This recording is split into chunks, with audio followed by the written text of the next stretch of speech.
Okay, so welcome to the, I don't even think I need this. Welcome to the Beijing Bitcoin Meetup.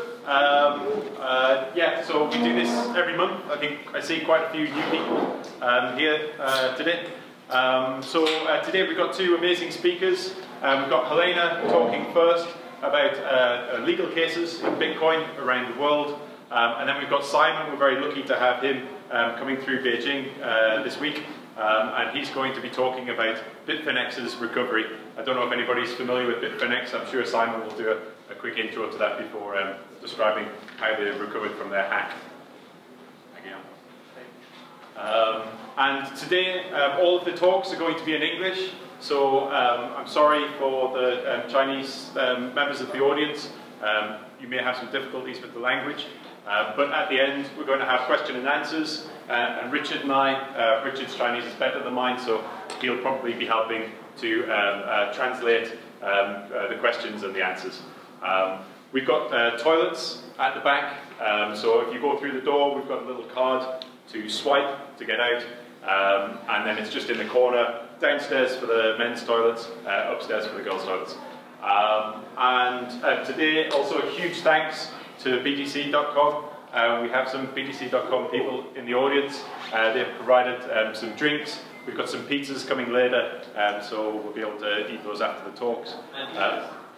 And t-shirts. Sorry, yeah, we've got some t-shirts to give out. We'll be giving them out at the end. That means you have to stay. I think they're all girls' t-shirts though, right? So some people can give them to their girlfriends, and then the girls in the audience can keep them. Just a huge thanks to the speakers for coming and offering their time to share some stuff about Bitcoin. I'll speak a tiny little bit of Chinese, just for the Chinese members. 不好意思，大家今天我们的演讲人都是要用英文演讲，所以就是可能有一些地方有点难听得懂。但是我们到每一个演讲人到最后，我们会有一个问问题的一个机会，就 Q&A。然后到时候就 Richard 和我可以帮人家翻译，应该是 Richard， 因为他的中文可能比我的比较好一点。Thanks everybody for coming, and I think first speaker will be Jelena. Are you ready to go? Perfect, great. So a round of applause for Jelena. Jelena works for Yuanbao. Which is also Taiyi, so I think Yuanbao is a subsidiary of Taiyi, if that's right. Yeah, and Jelena works as the compliance director there, so there's not many better experts at compliance in Bitcoin than Jelena, so she'll have some great stuff to share. Microphone. Do I need the microphone? I think you need, yeah.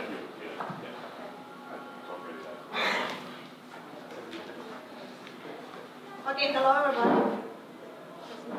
It's working. It's working. It's working? Yeah. Okay, hello. My name is Jelena. Where are my slides?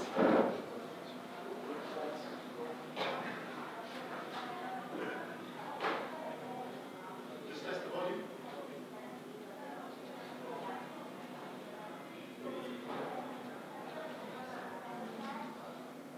Yeah. Okay, I want to talk about Bitcoin legal cases.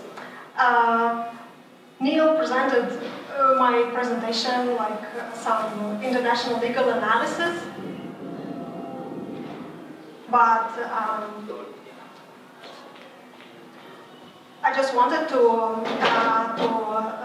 chat about those Bitcoin legal cases that I like very much, and usually no one talks about them. So I'm gonna have, my time is very limited, so I'm just gonna have 3 cases to discuss. You can think about if you have any questions. Is that it? Okay, yeah. Okay, the first case is yes, the case of Charlie Schramm. So this was the first case when someone from a Bitcoin society got under the criminal proceedings. Of course, maybe the very first one was Roger Ver, but his crime was not really related with Bitcoin, so it's not very interesting to talk about. But Charlie Schramm was a question already? Okay, Charlie Schramm in 2011, he founded one of the first Bitcoin exchange. It was called BitInstant. And as a founder and a CEO of this BitInstant exchange, he was cooperating with one guy who was selling Bitcoin on the Silk Road. So the users on the Silk Road, they were buying drugs, and they needed to buy Bitcoin from someone. They needed to exchange their dollars to Bitcoin. And Charlie was this kind of Bitcoin provider. This other guy, his nickname was BTC King. And he and Charlie, they cooperated for like almost a year, for 11 months. They moved from Charlie's BitInstant exchange, they moved to Silk Road around $1 million in Bitcoin. His task was to assist those who wanted to buy drugs on Silk Road, that they can do it with Bitcoins. And later, when the government closed Silk Road, so everybody, all the related people that government could catch were actually busted together with Silk Road, and Charlie was one of them. So he was arrested, and he spent 1 year under the house arrest, and he was charged with committing money laundering, the unregistered money transmitting business, and that he didn't file the suspicious transaction reports from these activities that he had with the BTC King. So,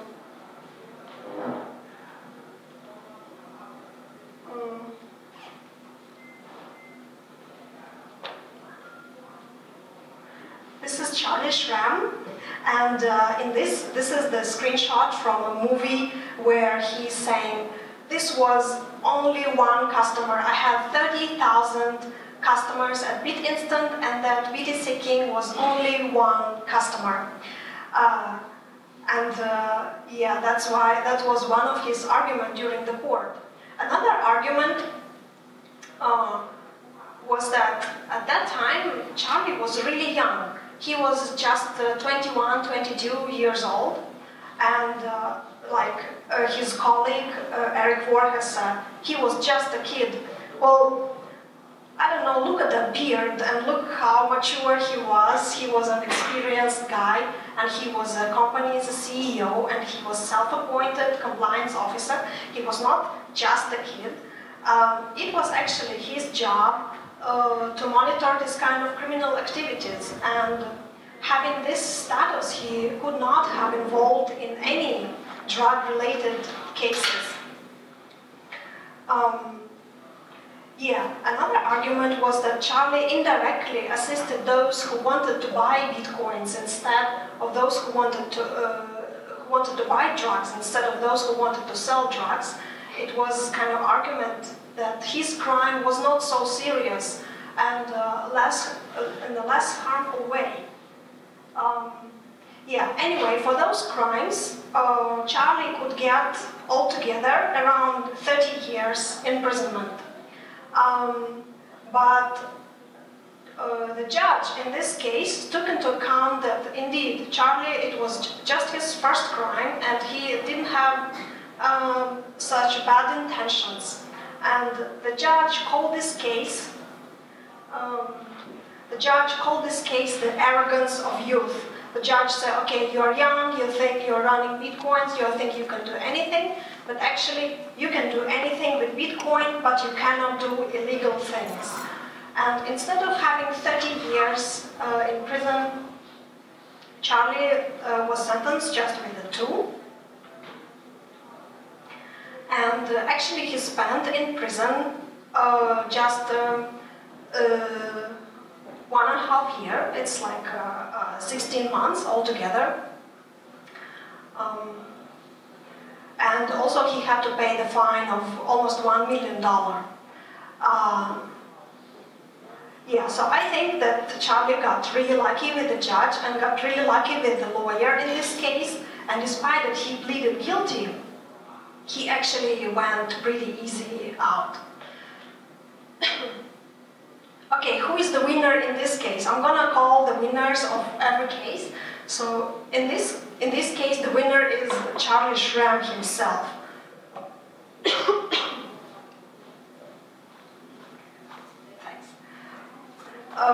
So okay, why Charlie Schramm is the winner of this case? First of all, that this time that he spent in prison, it was 16 months, he didn't waste it this time. One thing that he did is that he was reading books, and in 16 months he read 137 books, which is really a lot. And another thing he was teaching other prisoners the Bitcoin system. So in the prison, they had their own currency. The usual money is not allowed in prison, so the prisoners made transactions with those mackerel fish cans. This fish is very delicious and prisoners value it a lot, but the supply is limited. Every prisoner can buy just a limited supply from the prison shop. They used it for an exchange for some kind of services or some benefits within the prison, to buy cigarettes or to get some deals like this. And instead of taking around the actual fish cans to pay for something, Charlie taught them that you can run those mackerel coins on the blockchain. So every participant of the system, they had their own blockchain. This was like a paper notebook. And they write down every transaction which was made, but actually no one had to deal with physical fish cans anymore. So they replaced it with a virtual mackerel coin. It was a very interesting experiment. So right now, Charlie is released last year, and so he paid his debt to society. He's a decent citizen now, and with a clear conscience, he is enthusiastically back in the Bitcoin community. He's developing his new projects. So I think, yeah, he was indeed the very best winner of this case. Okay, the next one I'm going to talk about is Mt. Gox. The Mt. Gox is a famous, blew up, a famous disaster of Bitcoin, but actually it was just a case of serial mismanagements. So everybody knows that Mt. Gox was one of the first and one of the biggest Bitcoin exchanges. And during its operating time, Bitcoin actually reached from almost $1, it reached the $100 price, and later reached $1,000 price and even higher. So it was all done on Mt. Gox. I'm going to show the Chinese version. Yeah, so from the very beginning, Mt. Gox was very unlucky. It got hacked very soon after the launch, and later their payment processor shut down. After a couple of months, their business partner, CoinLab, filed a suit into the bank claiming $75 million in damages. Then their funds in the United States were seized, and their payment processor in the United States was shut down. Many bad things happened one by one for 3 years in a row.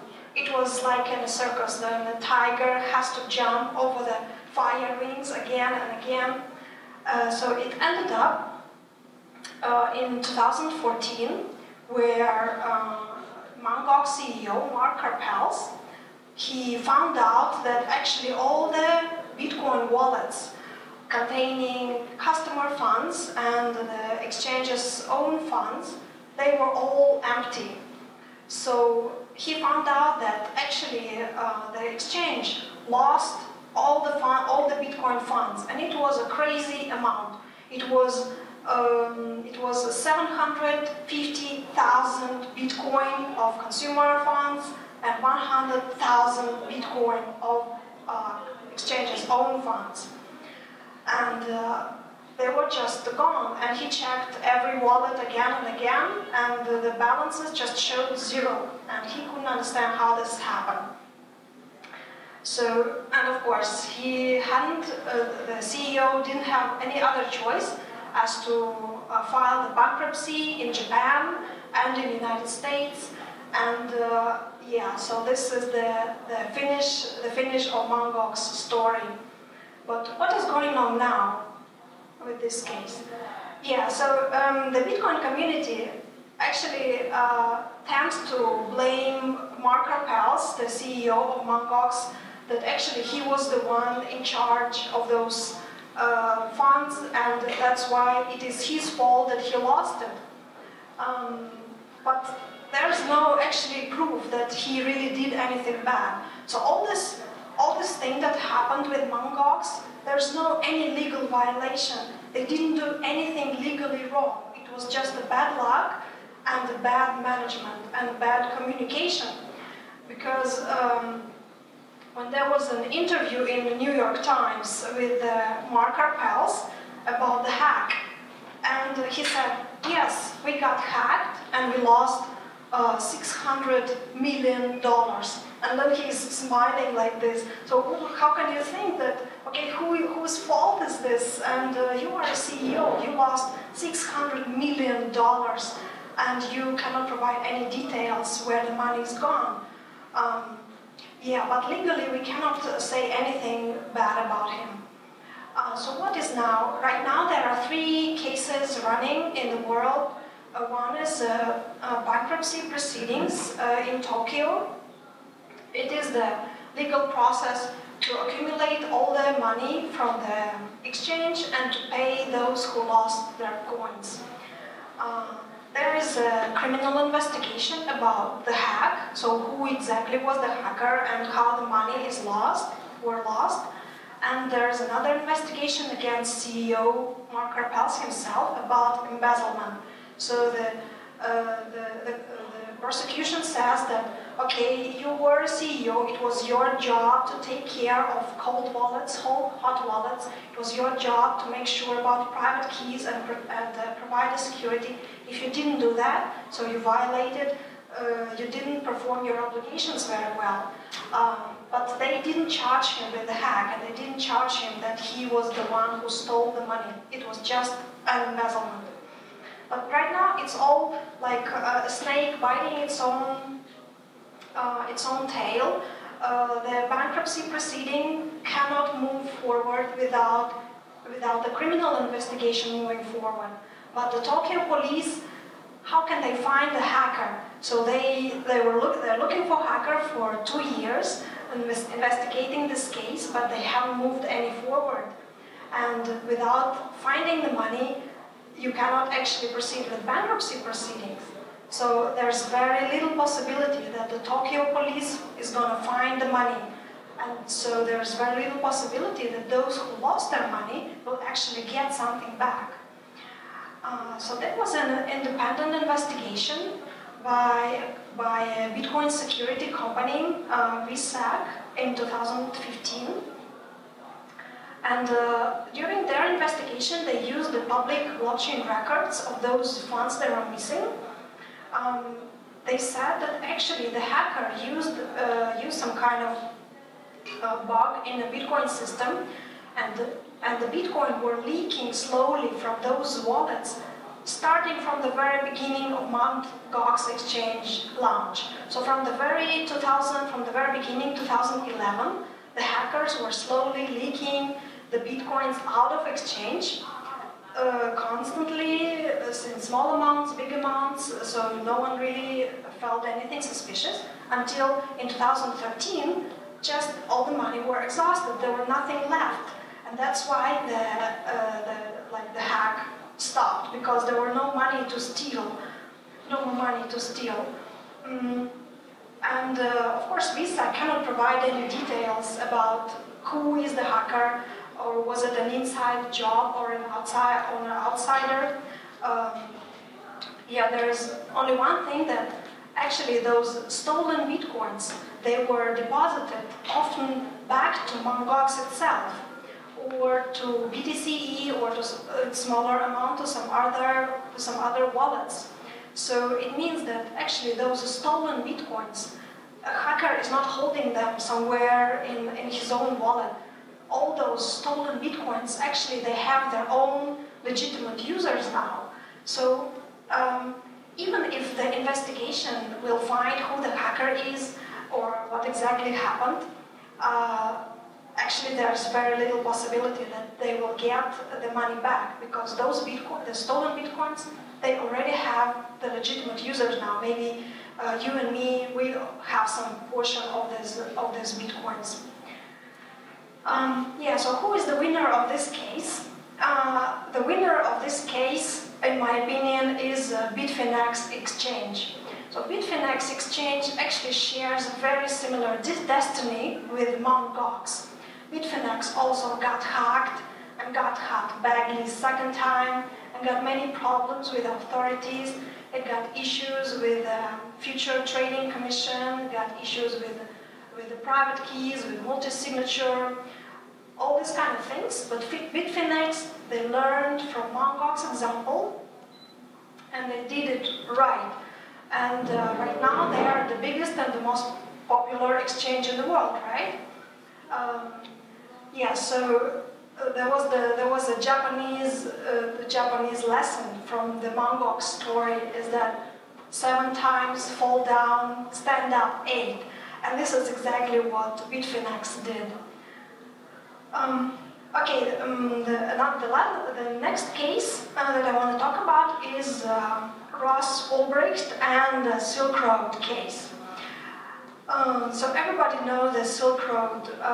It was an underground marketplace for selling drugs and other illegal goods like fake IDs or weapons at some point. Yes, and usually Bitcoin community is very sympathetic to Silk Road and to Ross Ulbricht himself. He has a reputation of some kind of martyr, that he suffered for fighting for freedom, and many people also love Silk Road because it actually provided the Bitcoin trading volume, because most of the Bitcoin transactions were related with Silk Road, and even now actually how people spend Bitcoin, except of trading or speculating on exchanges, one of the biggest case of using Bitcoin to buy something is to buy something illegal, to buy drugs or weapons or something like this in the dark net. So Ross invented a perfect marketplace. It was anonymous, it was underground, and it was super efficient. And for 3 years, they made a lot of money. They had a lot of customers, and they felt really safe. And then, when Ross Ulbricht he was catched by federal agents, and Silk Road was shut down. Ross Ulbricht was sentenced with those 5 crimes. And the special one is this commission, the 5 murders.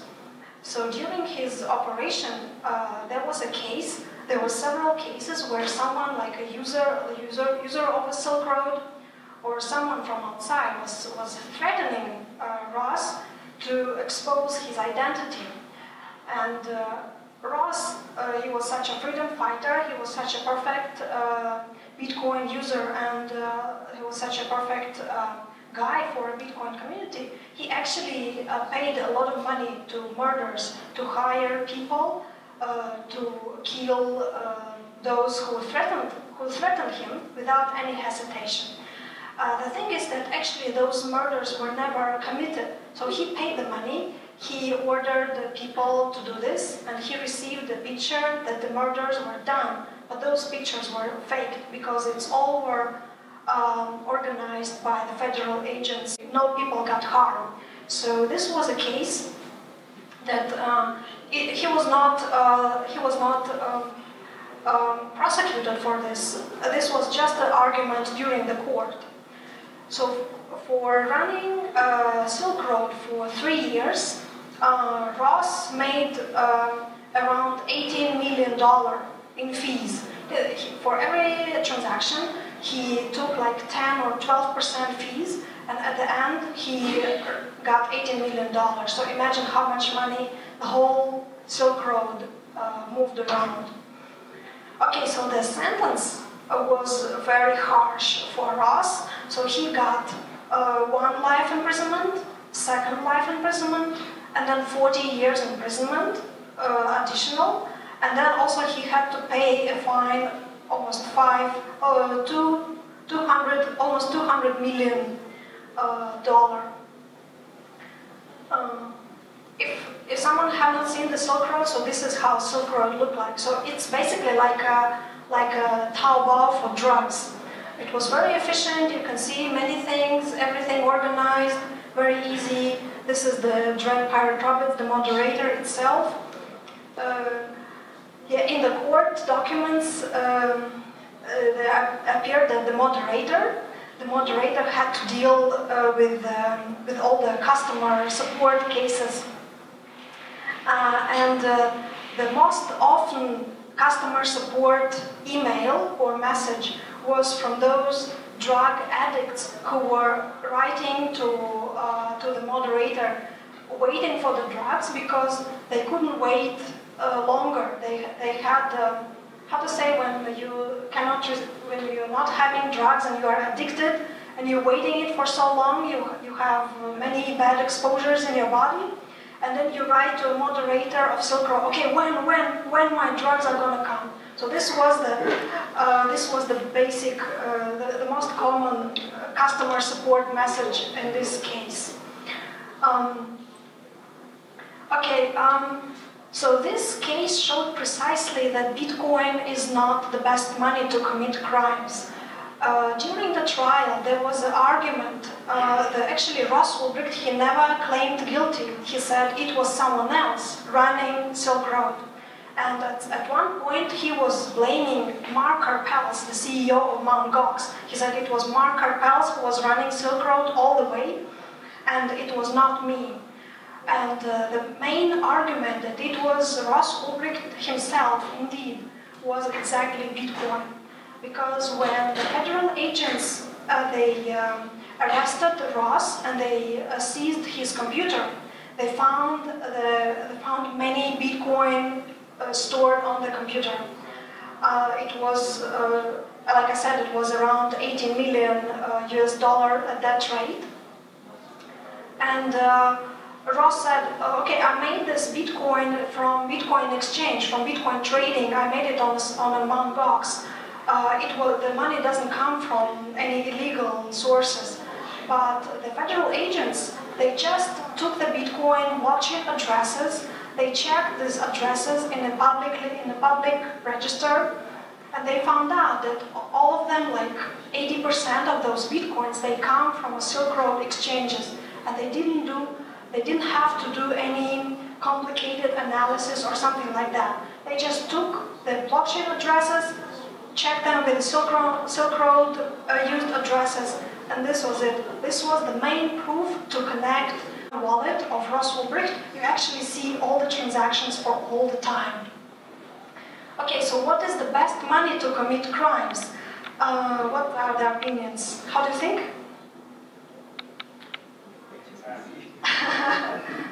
Okay, I'm gonna say it's cash. How about that? So Bitcoin is anonymous, but it is traceable. So you can trace all the transactions up to the very beginning. But cash is anonymous and it is not traceable. So this lesson was learned by another underground drug market. It's called RUM. It's an abbreviation of a Russian anonymous marketplace. this Russian anonymous marketplace is another drug shop on the darknet, and it's older than Silk Road, and it's still operating. It's very successful in its criminal terms, and no authority ever can bust it or can catch their operator or manager, because one thing is that they're purely anonymous, just like Silk Road tried to be, but they use only cash. They don't do any digital transactions. They don't do any digital records that can be catched by federal agents. They use only and purely cash, and maybe that's one of the reasons why they are so efficient. Yeah, so Bitcoin was never designed as a criminal money, and Bitcoin actually was designed as an anti-fraud. And it's a big myth that Bitcoin is a perfect money for criminals. Actually, it's cash. So simple. Okay, I want to ask the audience about is the Ross Ulbricht sentence, how just it is. So did the justice win in this case? So I remind you. Yeah, so Ross got 2 life imprisonments, another 40 years of imprisonment, and he paid a lot of money. So was this sentence just? How do you think? Should it be harsher than this? Who thinks that it should be even more harsh than this? Maybe death penalty? Just raise your hands. Okay, who thinks that it should be softer than this? That it shouldn't be this harsh? So the guy is gonna spend his whole lifetime in a prison. Okay, 1, 2, 3, 4. Okay, great. Okay, who thinks that the sentence was just all right, just perfectly matching? Okay, 2. Okay. Okay, who is the winner of this case? The winner of this case is the Bitcoin community itself. This whole thing of making a distance from criminal cases, that saying that, okay, Bitcoin is not efficient to be criminal, that Bitcoin is an efficient tool to do the good things, to send a small amount of money, to be anonymous, to be fast, and so on, but it's not the best way for the criminals. So it helped to build the Bitcoin reputation among usual people, to build the Bitcoin reputation on a governmental level, to build the Bitcoin reputation with banks, and so on. And it all was impossible during the Silk Road time. So yeah, my answer is that Bitcoin community and Bitcoin industry won a lot from this case. Okay, I think my time is already coming to an end. So there were other important cases that we could talk about, like it was OKCoin case where OKCoin was faced to pay the damages to the user, and several other interesting cases. Anyway, I want to close with this illustration. So everybody knows this game, right? It's a minesweeper. So you have to find the mines, and so these Bitcoin cases, these are these mines. And of course, this is unpleasant, like for Charlie Schramm to spend 16 months in a prison. There are victims and there are people who suffer from the legal proceedings. But those cases, they clear the gray ground of the Bitcoin industry. They say, okay, this is a dangerous place. Okay, this is dealing with drugs is a dangerous place. Okay, money laundering is a dangerous place. And then they clear the space actually for other industry players to move freely. So now we know how to do this, and now we know how to keep safe, how to not get busted by police or federal agents. But as you can see, there's a big gray ground, gray area. So this is a Bitcoin industry where we don't know what's going to happen, and we don't know what other mines are there and what other risks are there. So at this point, I come to an end, and I want to give the microphone to next speaker, Simon, and Simon is going to... 2 seconds, Wait, I just finished. Oh, sorry, fine. I hope that Simon talking about Bitfinex is going to tell us whether Bitfinex mine is somewhere here. So maybe Bitfinex case is going to help us to open some gray areas in the Bitcoin industry. Okay, thanks. I think it was an excellent talk. I think this is a great opportunity for some people to ask you some difficult questions. So I think there'll be lots of strange questions about the legal situation with Bitcoin. So take this opportunity. 中文也行，英文也行，我和Rich可以帮你们翻译一下。And we need to find one more microphone. Have you got the other one? It's over there. Basically, we're recording today, so we need to make sure that we pick up the attendees. Okay, going to be a little bit greedy and say I have two questions. The first question is in regards to the first case you had. Seems like it's an AML KYC problem, and especially because he was dealing with US dollars. This adds additional risk. If he was only dealing with cryptocurrencies, would the outcome have been different? No, definitely not. As a judge said in this case, they were using US dollars or not, they were using Bitcoin or not, they were assisting with financial funds to drug-related enterprise. And it doesn't matter, you exchange US dollar or you exchange Bitcoin, whatever currency you help, you assist the drug-related crimes, you still commit a money laundering crime. Okay, and my second question is there any precedent for a blockchain or some kind of Oracle-activated legal contract? So if we had some kind of deal, right, and it was activated on a chain, could that ever come into the legal world, right? Because this is blending the crypto area and the legal world. Are there any kinds of physical contracts or business deals that have been activated on a chain? Of course, every smart contract and every agreement that is written on a blockchain is still a contract to the extent that it is an agreement. So many people think of the contract as it's in a paper, it has like the names and the signature and a date and many conditions. But actually, in legal terms, contract, it has a very broad meaning.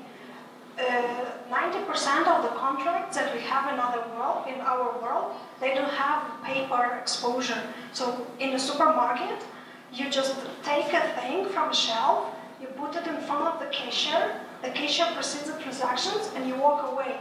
So this is already the contract. You didn't say a word, the cashier didn't say a word, there was nothing signed, you didn't maybe even get a receipt, but it was still a contract. So with the smart contracts, until it is an agreement, unless it is an agreement, so if you agreed with another party, he will do something for you, and you will do something for him, this is an agreement, so this is a contract that you can come to court, and you can get legally enforced, so there are no doubts about it. Okay, thank you. Yeah. Good questions. Okay, do we have any more questions? I think we've definitely... Yeah, the first question he asked, actually, you said it's no different if you use crypto coins. But then my question is, then should you charge the gun makers for the same crime? Because they make a gun for the crime to happen. But for the people that make virtual coins, they're similar like make a gun, but then shouldn't be responsible for people who use it for crime. And that's why I raise my hand when they say it should be software punishment for this guy. Because I think you cannot charge gun maker for the crime the gun committed, because you cannot say the tool maker commit crime. I think in all three cases it's too harsh, in my opinion. In the last case, he made $80 million on transactions at difference because he made money. his intention is different. But for this guy, 16 months for making a tool, that is really, really harsh. Okay, you said that the money creator then should not or should be banned. So this is some kind of misunderstanding that of course gun makers are not prosecuted for creating guns. Actually, those who are using guns for bad purposes are prosecuted, right? So in this case, Satoshi Nakamoto was not prosecuted for Silk Road or for these money laundering cases. It were those people who use Bitcoin as a tool for bad purposes. So the focus here is not on a Bitcoin, but for bad purposes. And until when you're committing crime, it's money laundering or drug dealing or selling drugs or fake IDs. It doesn't matter. You use Bitcoin, you use USD dollar, or you use a mackerel coin that Charlie invented. It doesn't matter the tool. It matters what are you doing. And the creator of the coin, the creator is never responsible because no coin is created just for criminal purposes. Satoshi Nakamoto never intended that Bitcoin is going to be a criminal currency, right? And he is not also prosecuted for this. Yeah. Awesome. We've got another question over here. I was going to ask something similar, but I think we can now combine the first two questions, the contract thing and the liability thing. So if we offer a tool for people to create this kind of contracts, right? Where is the liability limit of the creator of the tool for people to enter into agreements? For example, in tax evasion, right? When we're talking about buying and selling things, we're using the national money, we have to pay taxes. But if we use some kind of technology to, instead of paying, keep track of the debts, right? We're not actually paying. So where's the line between that paying or promising to pay and the consequences in being labeled or not as evading taxes? Okay, this is a very interesting question because this is exactly the gray area. And right now, like in 2017, no one is going to tell you where the line is because. So what are the practical examples? Is there any blockchain application that is designed precisely for avoiding tax? Is there any out there? I don't know. So if there would be this case, I would say that yes, they would have to bear some kind of responsibility. So they were designing the tool that in its initial goal is illegal. But if you design a tool that it is neutral, like internet as a tool is neutral, but you can do good things on internet, you can do bad things. Bitcoin as a technology is neutral. You can do good things and you can do bad things. And this is like the technology itself is neutral by the definition. And if you use the technology in your bad for your bad goals or to assist the criminals or something like this, of course, just like any other criminal, you will be busted. You have to realize that the tool is not important. Technology itself is usually neutral, but when the technology is designed, like you said, for the tax avoidance, well, I would be suspicious about that. Yeah. Great, thanks. In the case of BnkToTheFuture, or any other technology providers, how liable do you believe that the tool providers should be liable for hacking? And the second question is, right now in the world, what is the best place to incorporate a Bitcoin company for, I guess, so much protection? Okay, the question about hacking, I think that the exchange itself and its CEO basically should not be liable for hacking, basically.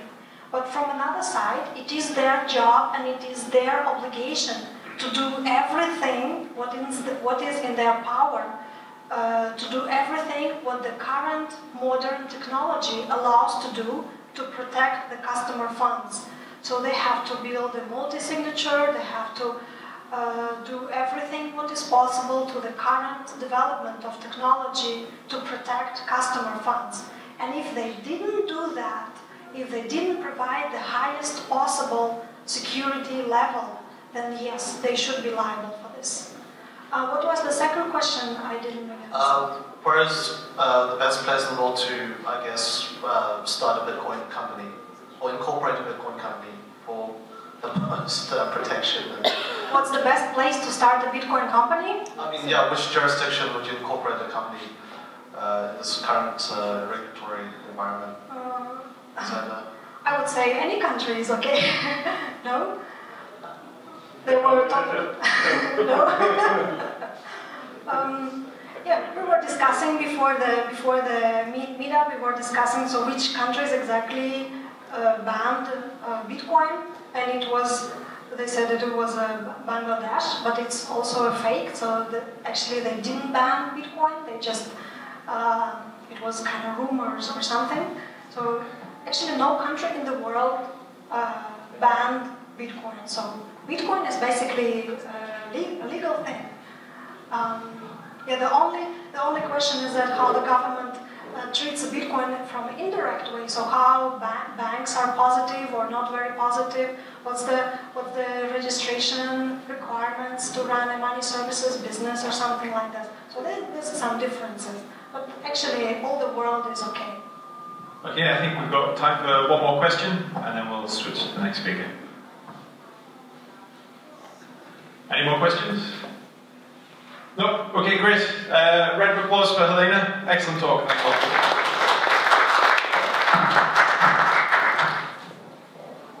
Okay, we've got Simon coming up next. I think we need to do a quick switch over on the... Okay, so our next speaker today is Simon Dixon. Simon Dixon is CEO and founder of a platform called BnkToTheFuture. I'll do an introduction, I'm sure Simon can do a much better one, but it's basically a crowdfunding platform for funding companies, and it actually provides a way of getting equity back from crowdfunding, which is generally quite unusual. And as well, BnkToTheFuture have funded a number of the biggest names in Bitcoin. If you go to their website, you'll see their portfolio. It's loads and loads of Bitcoin companies that you all know. Yeah, so Simon will be giving a description of the problem that Bitfinex encountered and how they dealt with it in this kind of very new way. And I'm sure it will be very interesting. So I'll hand over to Simon. Thank you. Was the mic working okay? No, we are. Check. Check.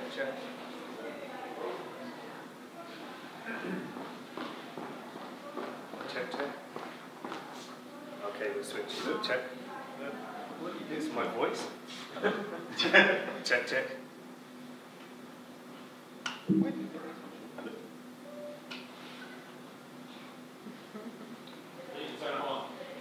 Oh, really? That worked, actually. Here I am. That was a really interesting talk of some of the interesting times that we've seen in Bitcoin over the years. And my talk follows on quite nicely, actually, from that. So thank you for leading in. I'd like to add a couple of winners that from the last talk that I think might be quite interesting. The winner from the Mt. Gox scenario that I don't think gets much attention was in fact the founder of Ripple, Jed McCallan. Jed McCallan, Mark Capellas did not start the company Mt. Gox, he bought the company Mt. Gox from the founder of Ripple, Jed McCallan. And after a few months of running the technology, he realized that he was sold a platform that was missing 18,000 Bitcoins. And so Mt. Gox was insolvent from the moment that he bought it, and he was kind of shoveled off, a very damning deal that might actually end up to his imprisonment in the end of it. So Jed McCallan got away with that one, and he's now running Ripple. Well, he's out of Ripple, actually. He founded Ripple. He sold that one, and now the banks are using that to transfer funds. The other winner that I think is interesting from the Silk Road case is the people that discovered that the FBI were actually the ones that were committing a lot of the fraud during the investigation. And the federal agents were actually bribing Ross Ulbricht, and the feds were actually the ones that were actually prosecuted in the end as well. So it just shows what happens when you have the feds investigating such cases, and often there's inside jobs from the feds. So there's a few sides to all these stories, which are incredibly interesting. But what I'm going to talk about today is one of the reasons why I got into Bitcoin. And that is, I spoke at my first Bitcoin talk was the first Bitcoin conference in the world in Prague. And that was actually sponsored by Mt. Gox at the time. Mark Capellas wasn't there actually, he had his staff members there. A gentleman called Tony Galippi was pitching a company called BitPay. Bitcoin was $3, and I remember buying a physical Bitcoin called a Cassasius, which had 10 Bitcoins on it, and I can't remember what I paid, but it was significantly less than what you would pay right now for a physical Bitcoin. So what I'm going to talk about is the Bitfinex situation. So Bitfinex was, I believe, depending on what happens next, and we don't know what happens next, but depending on what happens next, I believe that this Bitfinex story will be covered in economics textbooks in the future. Because it showed an alternative path to liquidation proceedings. So in the Mt. Gox case, the lawyers have been paid an awful lot of money. They won. The auditors have been paid an awful lot of money. They won. The court's been paid an awful lot of money. They won. And all the administrators and legal professionals around it have all won. But the customers haven't seen one penny of their deposits back. So Bitfinex experienced a situation whereby on August 2nd, 2016, 120,000 Bitcoins were drained from the client's wallets on this exchange. And they were faced with a moment of insolvency, essentially. They did not have the deposits to actually replace all those stolen Bitcoins. But Bitfinex decided that they wanted to do something a little bit risky. And they decided that they were going to treat this in a slightly different way than Mt. Gox. Rather than running away and leaving all the lawyers and the accountants and court professionals and everyone to get paid, they decided to use a market solution.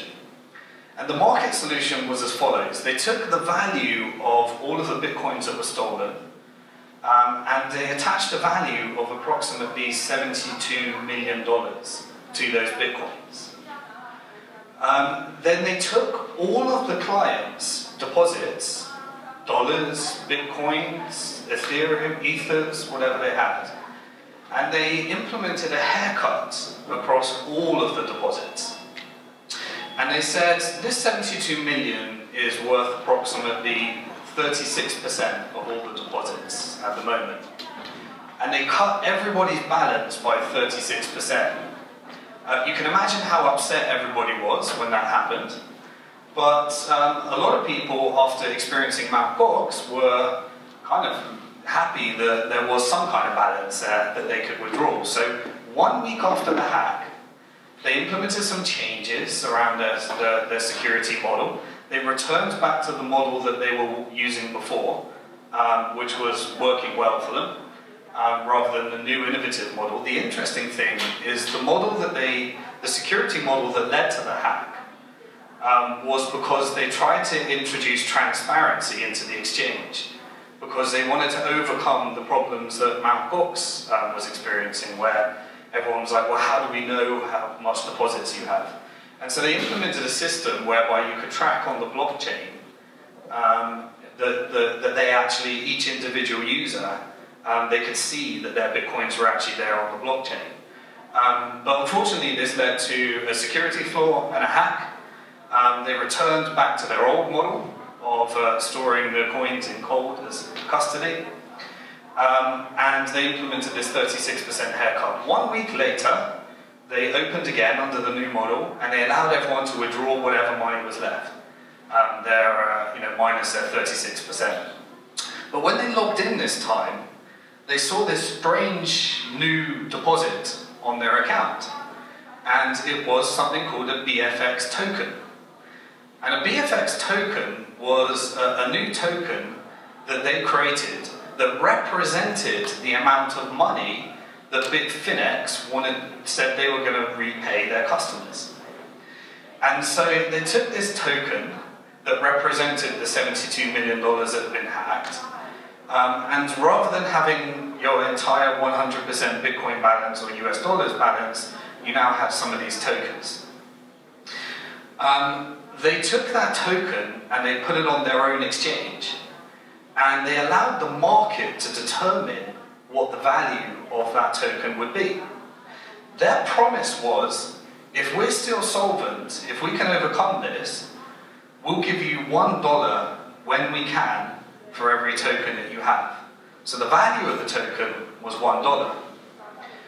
And immediately they said, but if you don't want to wait, and if you don't believe that we could ever repay you, then you can buy and sell this on a marketplace.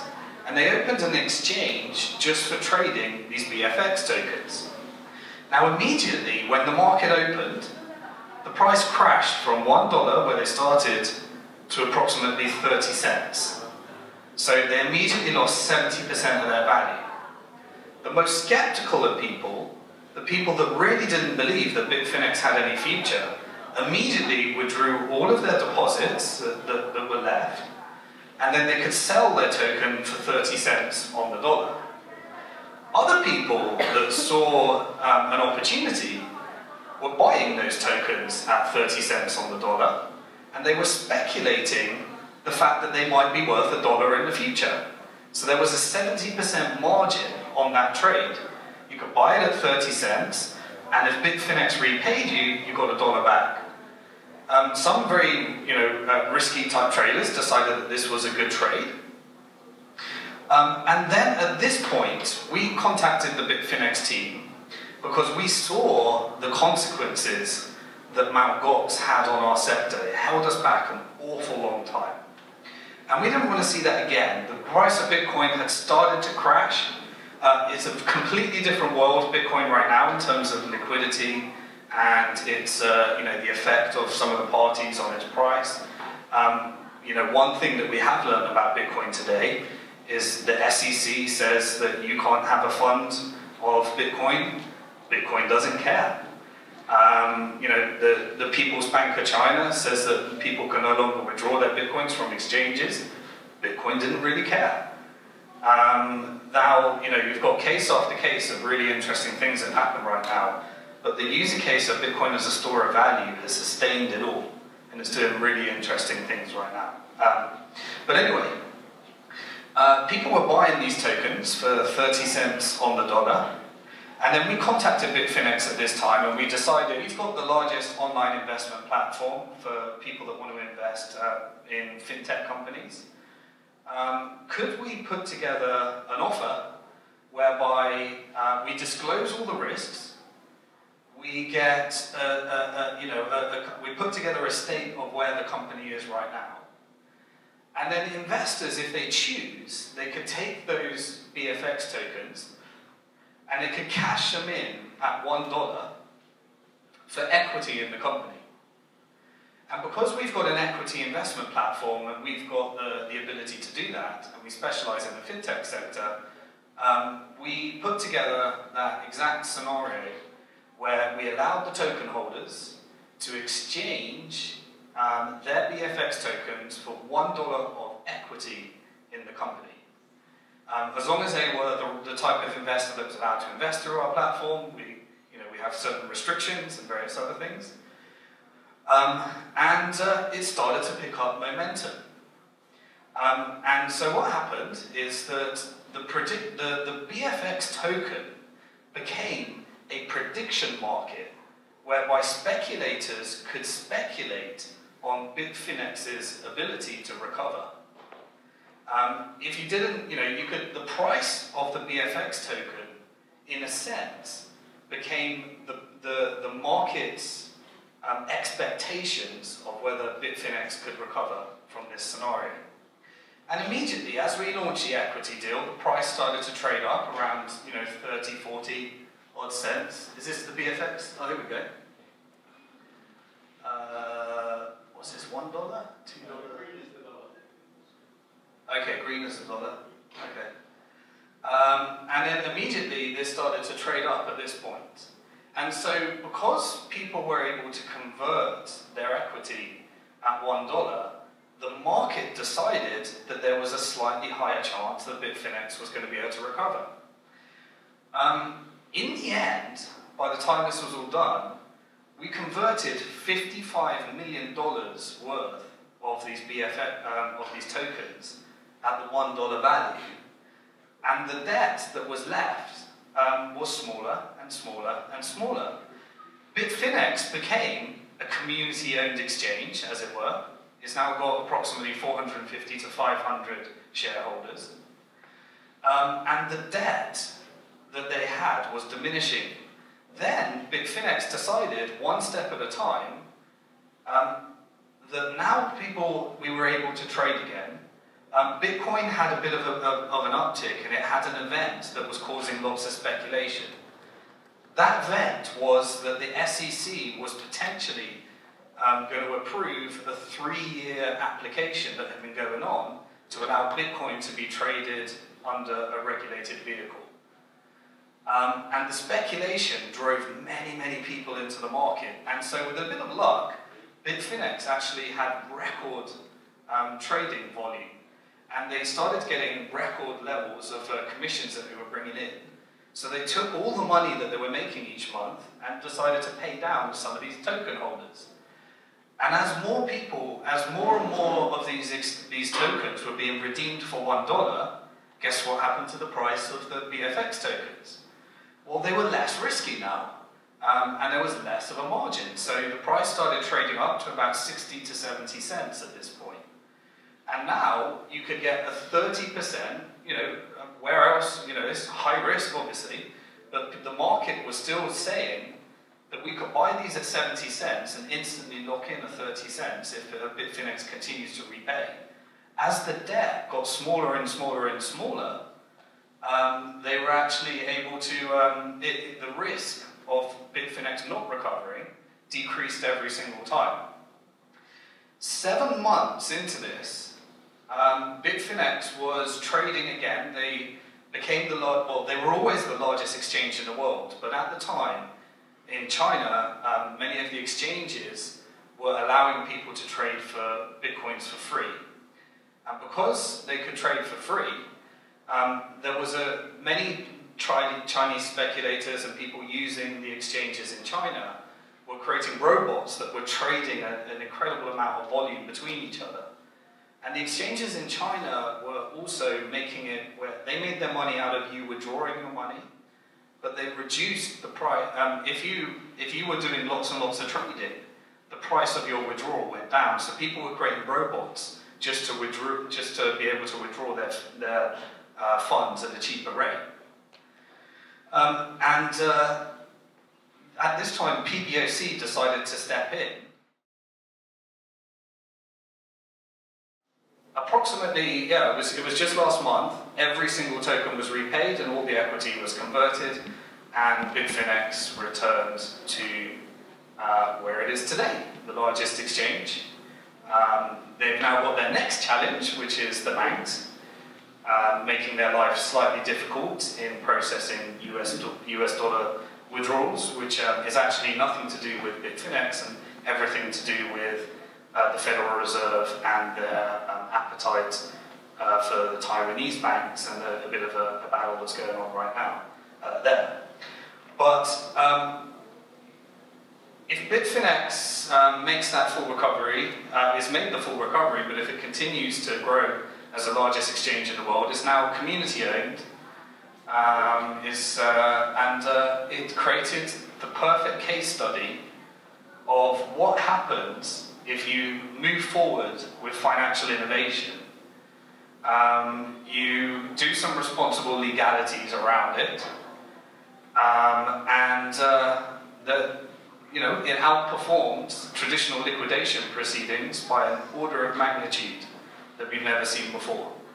Sometimes the market completely works, and I think this was one of those stories where so far it's turned out to work.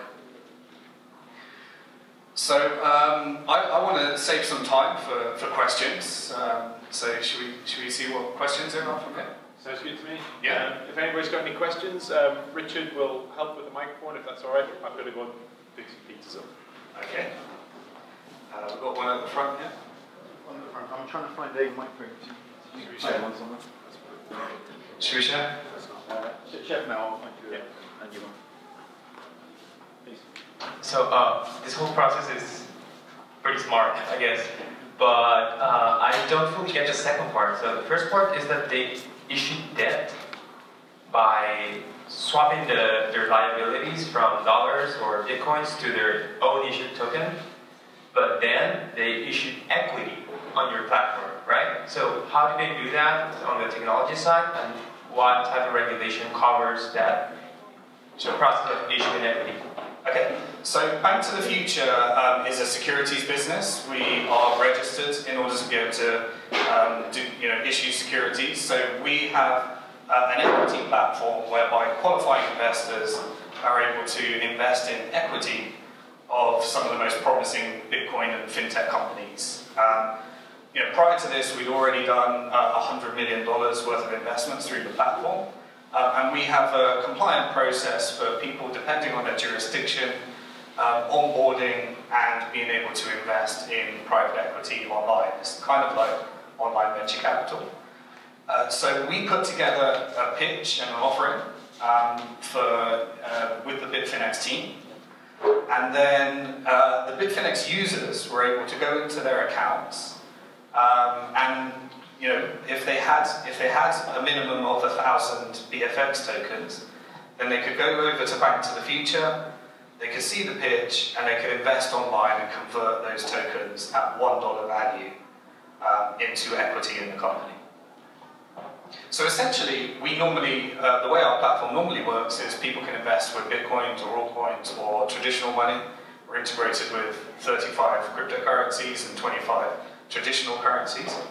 But for this, we enabled BFX as another payment option for the group of people that were qualifying and able to convert. Where are the equity tokens? The equity tokens are not equity, this is real equity at this point. So we're a securities business, they got actual equity in Bitfinex, the company. No token. They extinguished their token, the token disappeared, and they had equity in the company instead. So essentially, BFX was a fixed price payment method for buying equity in the company.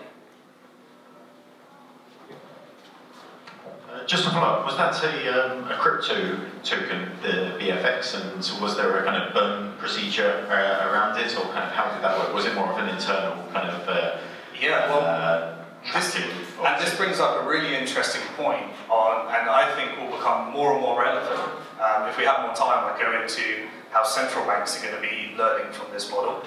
But it's the difference between centralized databases versus blockchains. This was a bit of a combination.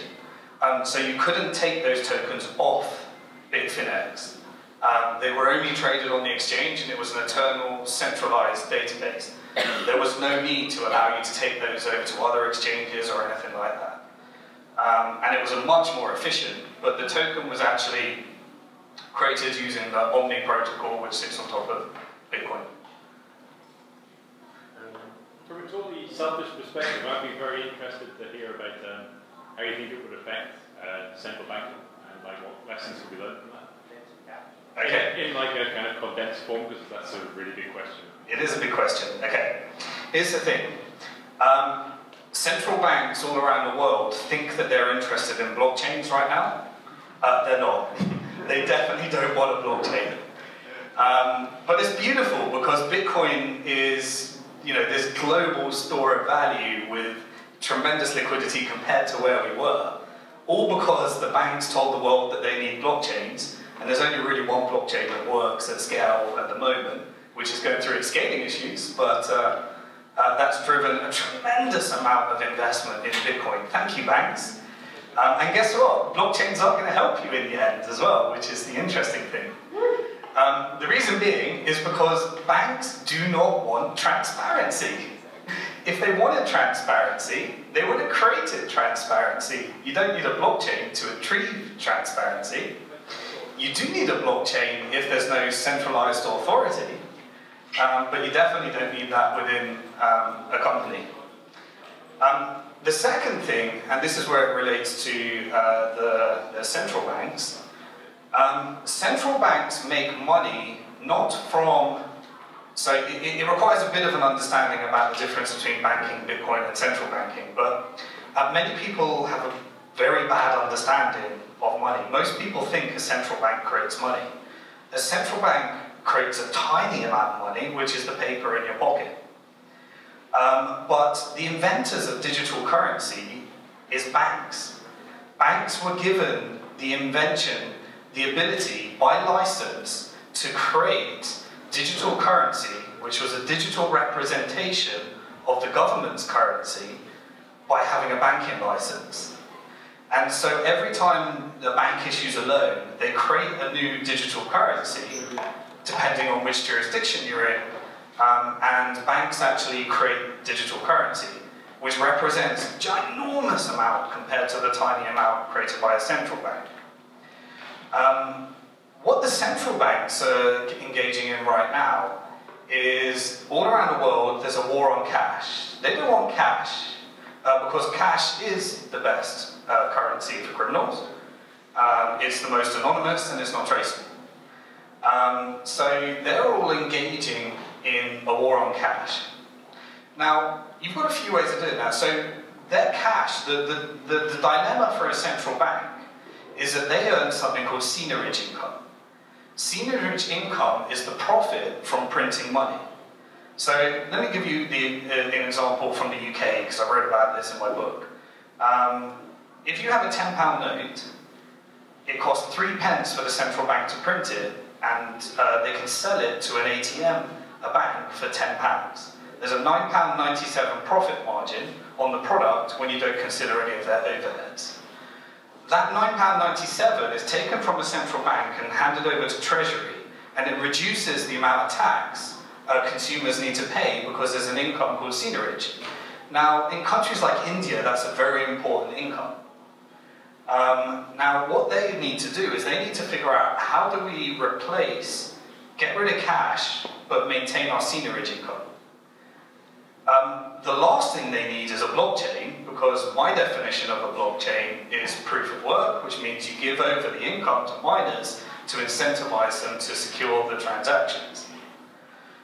They don't want to give up their seigniorage income, so what they think they need right now is blockchains, but what they need is just digital currencies. So in Canada, you can actually download from the App Store CADcoin app, which is a wallet issued by the Central Bank of Canada, which allows you to exchange the digital currency that was created by a bank, i.e. the money in your online banking that you see on your screen, to central bank currency, which is just a digital representation of cash, essentially, but issued by the central bank.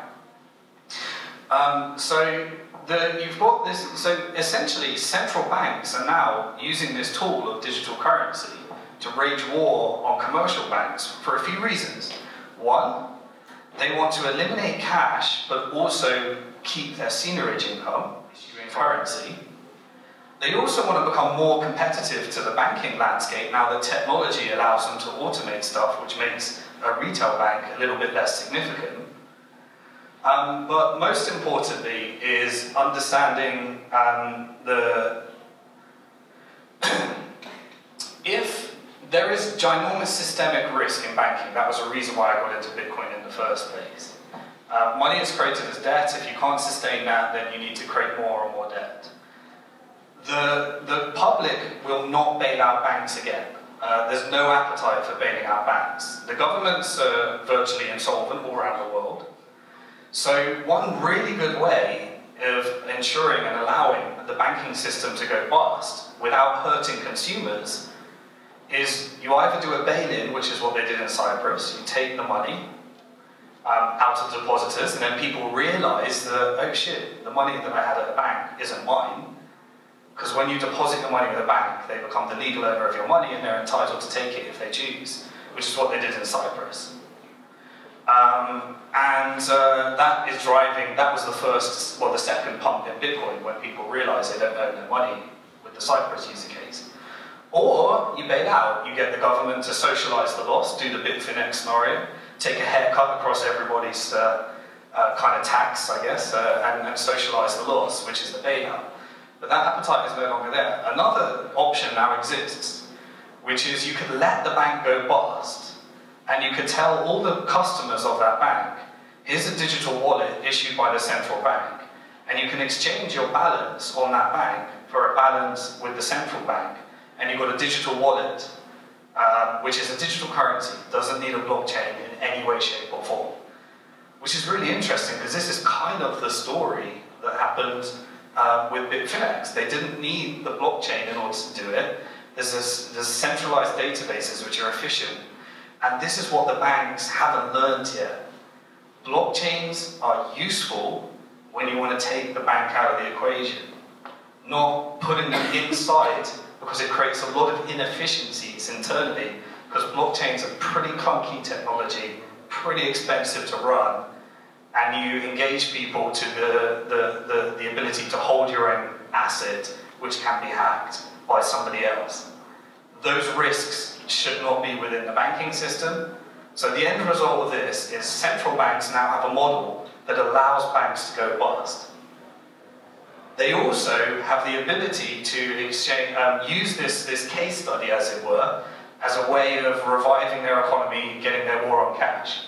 What does this mean, the end result? The end result is that people will store, I believe, the minimum amount that they want in a currency where the central bank can switch you off at any time. And you will want to store more and more of your value in a currency that you control. And so people are going to have these choices in the future. And all of this comes from these case studies. And there's a new tool that central banks can use, but I don't think people want. If you think your money at a bank is at risk, wait till the central bank, you're depositing with a central bank. That's where you go across the border and you're not spending your money as the exact way they want, your passport gets switched off, your funds get seized. That's a very scary prospect.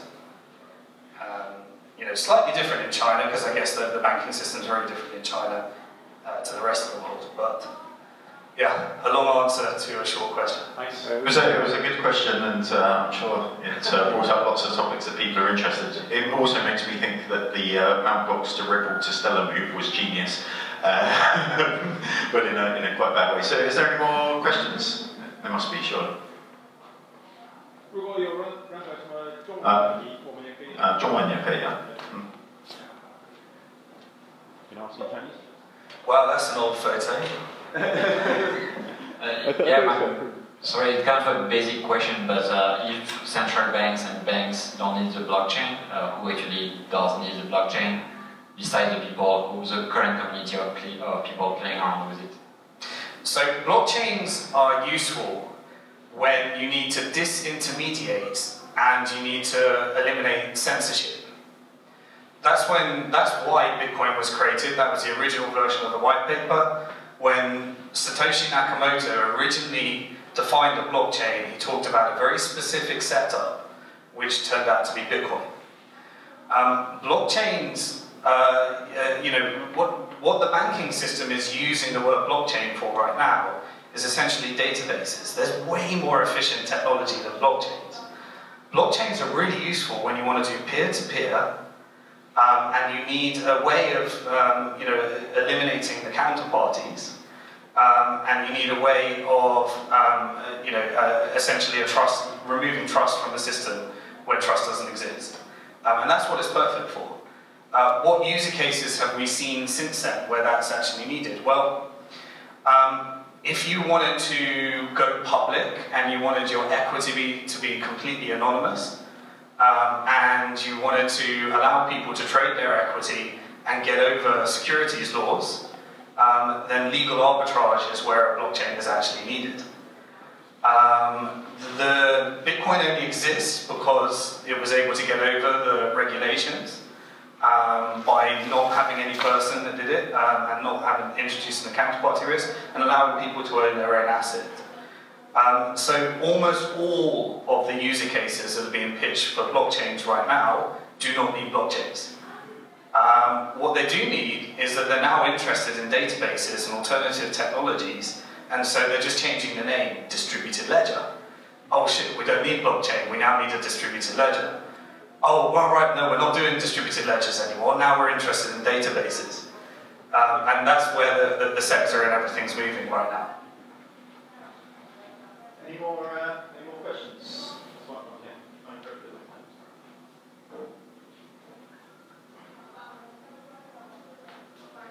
It's a little bit financial market related. So if we look at the Bloomberg report, the most well-performing top 10 ETF products in 2016, the top 1 and top 3 is Bitcoin related. So although the volatility of Bitcoin products are still very high, but from now if we want to use Bitcoin as a alternative investment method or derivatives of financial products, what kind of financial products we can develop using Bitcoin? Okay, first thing, Bitcoin has been the highest performing currency for 6 of the last 7 years. It is a global store of value, which I believe owning Bitcoin is one of the best investments, and we're still so early on. You're still early adopters just by sitting in this room. However, I need to disclaim that with what has happened from the scaling debate is that we've realized there are quite a lot of counterparty risks in Bitcoin.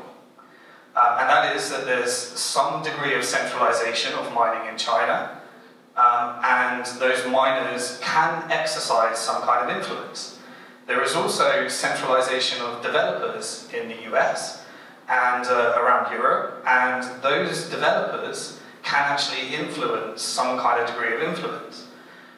There's also larger companies that operate and have more influence. The reason we're having a scaling debate right now is because none of those parties have full control, but we're seeing a lot of really interesting politics where they're exercising the control they do have. And so Bitcoin is a little bit riskier and less decentralized than we originally thought and we were saying all along. So Bitcoin as a store of value is, I just believe, one of the most incredible investments that, well, it's been for me historically, and I'm not selling, I think there's further to go. However, saying that, it's not like gold with 5,000 years of history. We don't know what's going to happen next, so there is a risk that you need to factor in there that this whole experiment could go wrong, depending on what comes out of the scaling debate and the challenges ahead. So you just need to factor that into your mind when deciding that. Once you've decided that Bitcoin is an interesting store of value and an interesting investment, and it's going to continue as it did, the worst way to invest in Bitcoin is to put it through counterparty risk. So if you take Bitcoins and you try and shoehorn it into traditional finance, and you wrap it in a layer of compliance and financial institutions, you'll find that that investment will perform a lot less and a lot worse and introduce risks that just shouldn't be there, that Bitcoin was never designed for. However, it does introduce institutional money that's able to actually invest some of their pension under a regulated environment into such an asset class. So the answer to that is Bitcoin is the perfect way of investing in Bitcoin. But there will be other products, and those products are essentially ways of investing in Bitcoin for people that don't really understand how Bitcoin works. And that is a market. There's certainly a market for people that want to invest in Bitcoin that don't understand how it works. But the best way of investing in Bitcoin is owning Bitcoin. Yeah. So, questions? I think we'll have a lot of opportunity to have talks between ourselves, and I hope the speakers will be able to stay for a little bit to talk to everybody. I want to add one more comment because it's quite important. You don't own Bitcoin if you hold them at an exchange, if you've learned anything from today. You own Bitcoin if you own a private key. You need to learn a little bit about how to secure those private keys, but there's good information out there. So there's good information out there. There's guys here that know a lot about hardware and all of that kind of stuff as well. 我用中文说，您给我翻译一下吧。是这样，就是说刚才，您已经说，就是最大的价值就是说我要拥有这个比特币。那我就想问一个问题，是不是说我是不是拥有其他的也 OK 呢？因为我有这么多 alternative 我可以去选择吧，比如说 Ethereum， 是吧？ So yeah, the question was basically the best kind of value in the investment is being able to use it. There's lots of different other kind of currencies that are available that we can use. So are they kind of all equal, or is it okay to look at other currencies rather than just be looking at Bitcoin? Okay. So firstly, if you're new to Bitcoin, you do not want to be starting with Ethereum or starting with Dash or starting with, you want to get comfortable with Bitcoin first. Once you're comfortable with Bitcoin, then take like a core amount that you just don't want to leave. I believe it's worth just leaving them there, putting them in storing them in a secure way. But maybe you've got a certain amount of Bitcoin that you're willing to speculate with. And this is where the alternative coins are pretty interesting in a few ways. The number one user case for an alternative coin to Bitcoin is as follows. Trying to make more Bitcoin.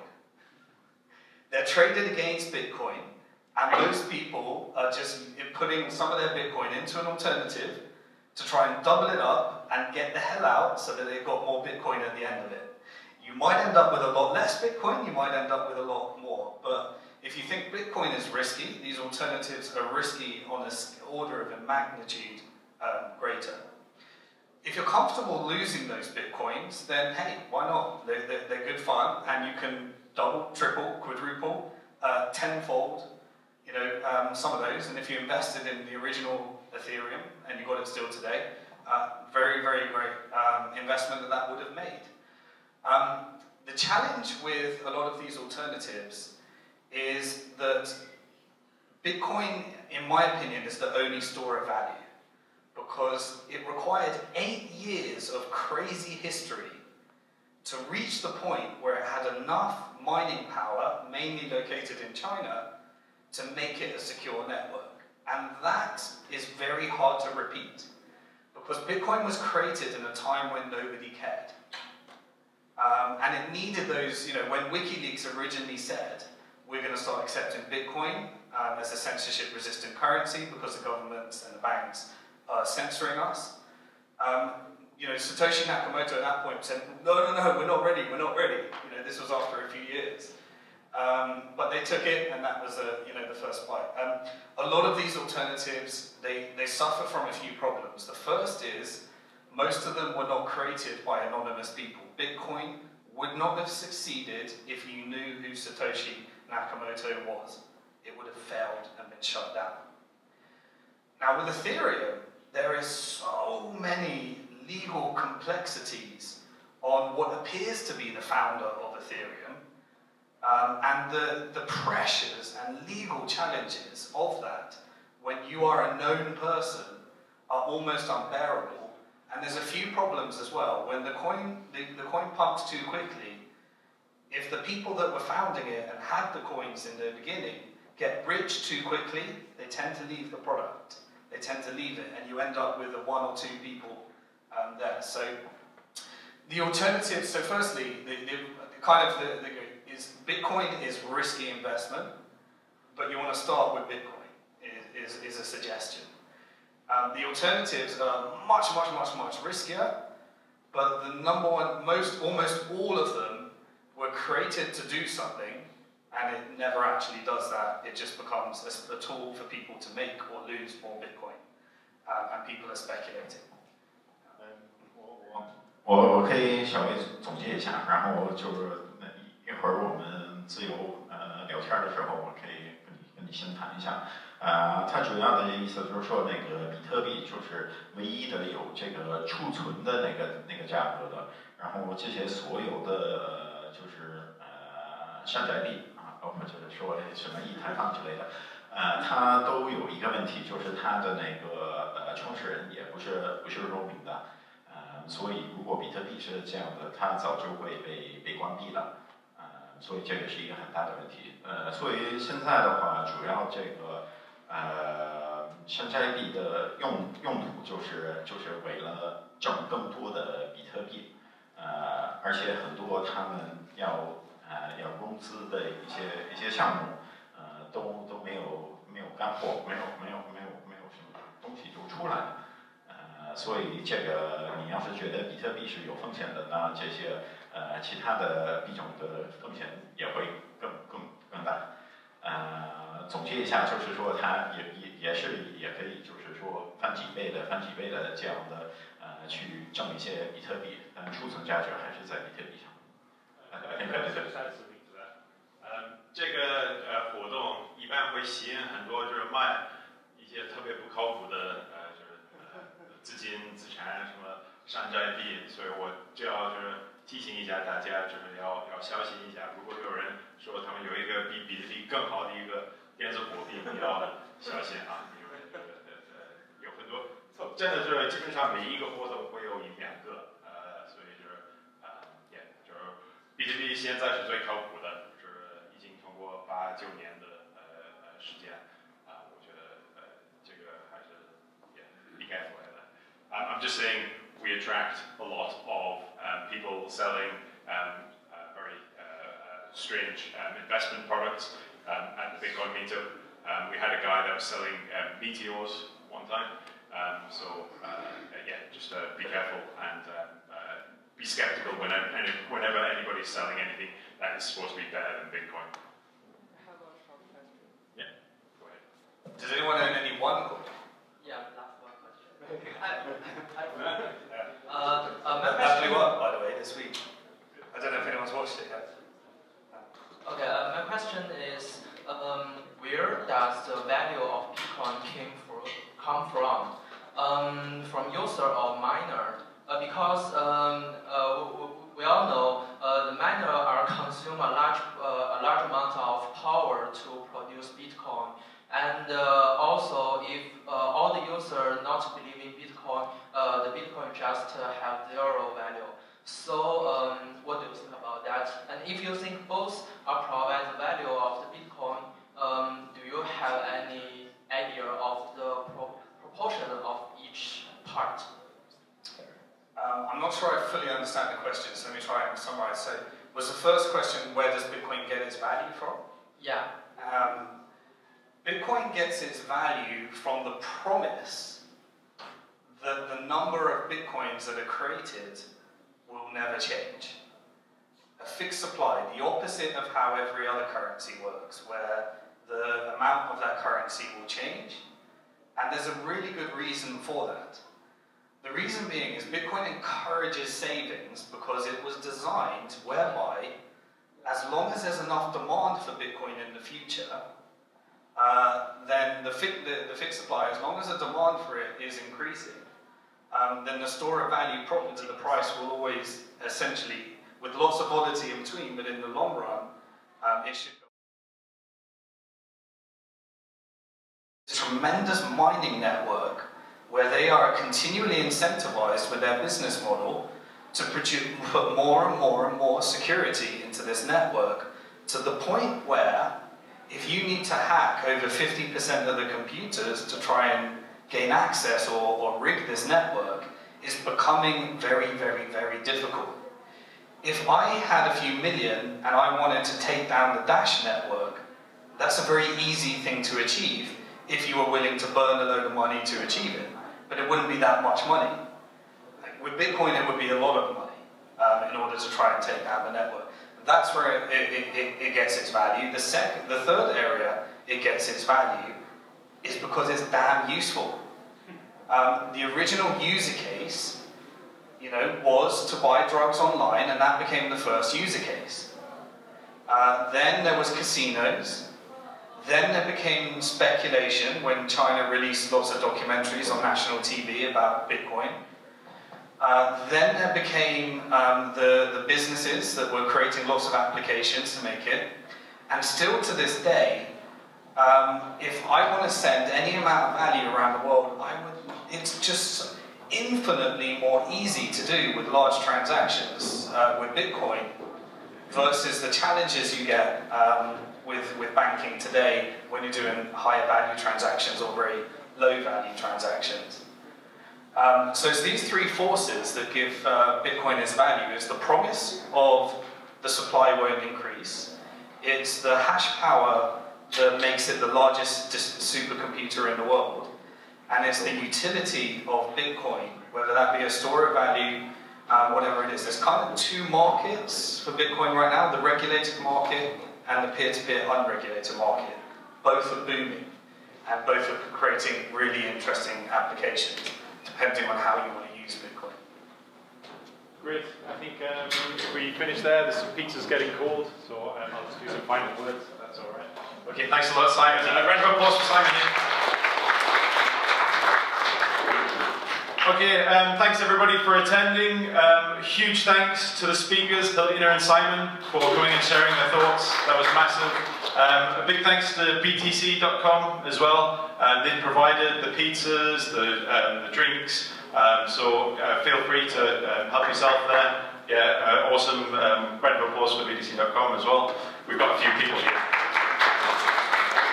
I'd also like to thank Guillaume down at the front and Richard here for helping organise the event today. There's a lot of work that goes into putting these things together, so that's much appreciated. And I hope to see you guys next month. We'll definitely have 2 speakers. Next month we're going to try and do Chinese talks. So we always do English talks. We need to start doing some Chinese talks. So yeah, I hope any of the Chinese audience will also invite some friends along to that event. And great, yeah, please help yourselves, enjoy the food, stay around, we'll put some music on, we'll have some beer, it'll be cool. Okay, thanks a lot.